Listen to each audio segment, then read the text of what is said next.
Après l'étape du département du Zou, la délégation de la Fédération des associations des cultes endogènes du Bénin, FACEB, conduite par son président Rounogan Olaoloua Besouvein, a successivement sillonné les communes d'Avrancourt, d'Akro-Messélété, de Semekpodji, de Bonou, d'Adjoun et de Dangbo pour y tenir une séance de sensibilisation et d'information sur le bien fondé de l'instance fêtière qu'est la FACEB, ses objectifs et le mode d'adhésion.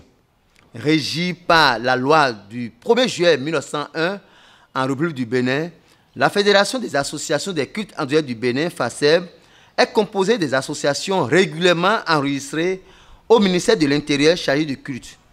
Étant apolitique, laïque à but non lucratif, cette fédération épouse la devise fraternité, travail, prospérité.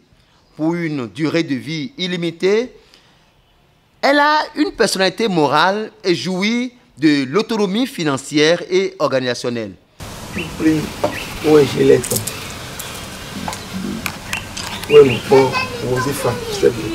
C'est-à-dire des organisations non gouvernementales qui sont dans la culture endogène, enregistrées officiellement au ministère de l'Intérieur ou par les préfets.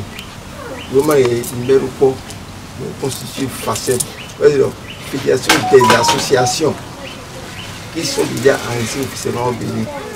Donc, on suit FACEB. Si c'est les bureaux à demain,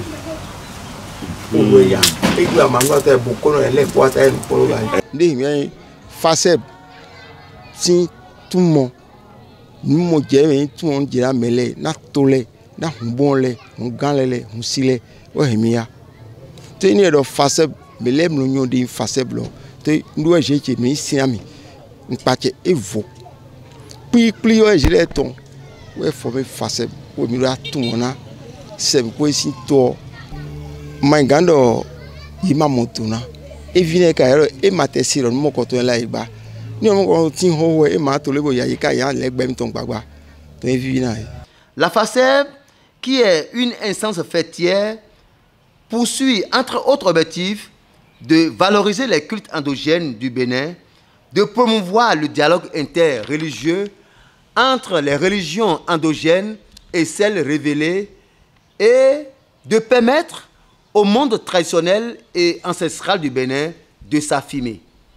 Est membre adhérent de la FACEB, toute association régulièrement enregistrée auprès des institutions compétentes du Bénin.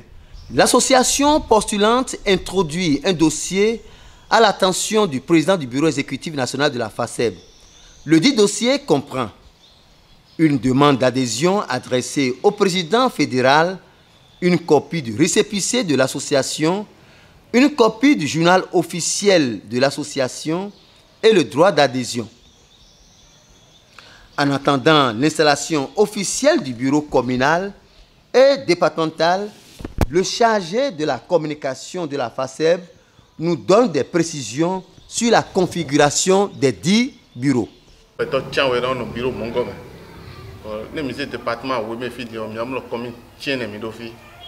commune de Coconado bureau et donc bon peut-être tiens mais bon les musées communes tiens les bien mais tiens pas commune bon mais tiens pas commune na formé bureau départemental donc bureau communal de no igmoni et ma de FACEB déjà quand doit mi be ni on na tiens quand mi no bodo bo FACEB na wa bo na zesian ina mi et ma do a o mi to bo FACEB wa bodo kan mo ta mi bodo kan mi eyo.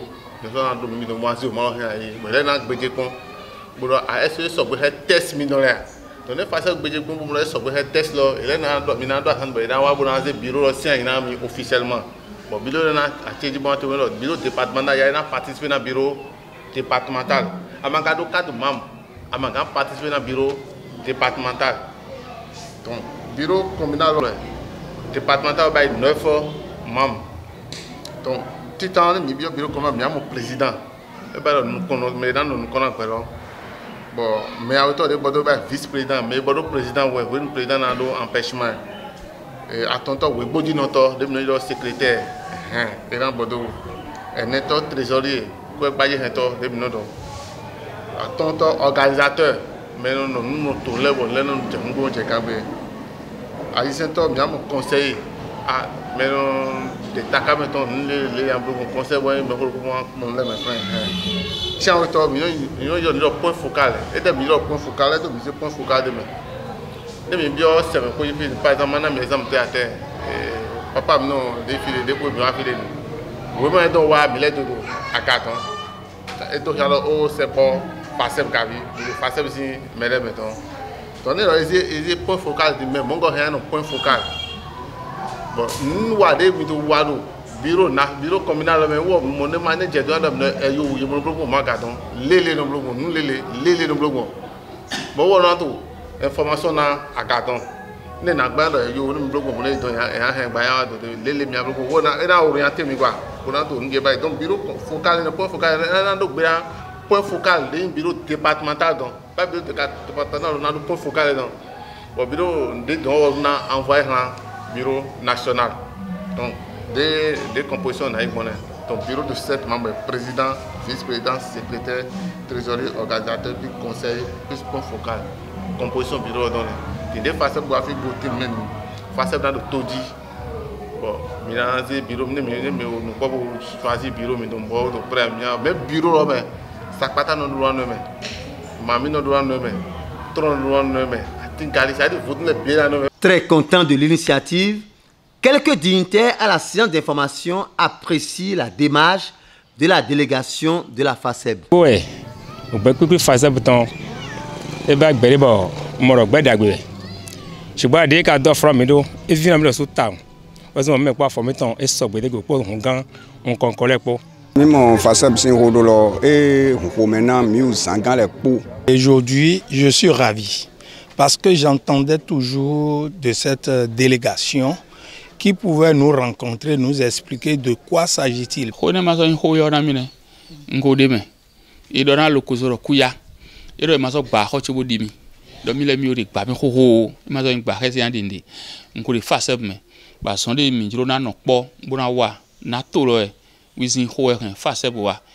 Bon, mais quand on bloque, et même des médias bloquent, même bon, nous créons un bloc de médias, mais on bloque mon bénin le bi complet.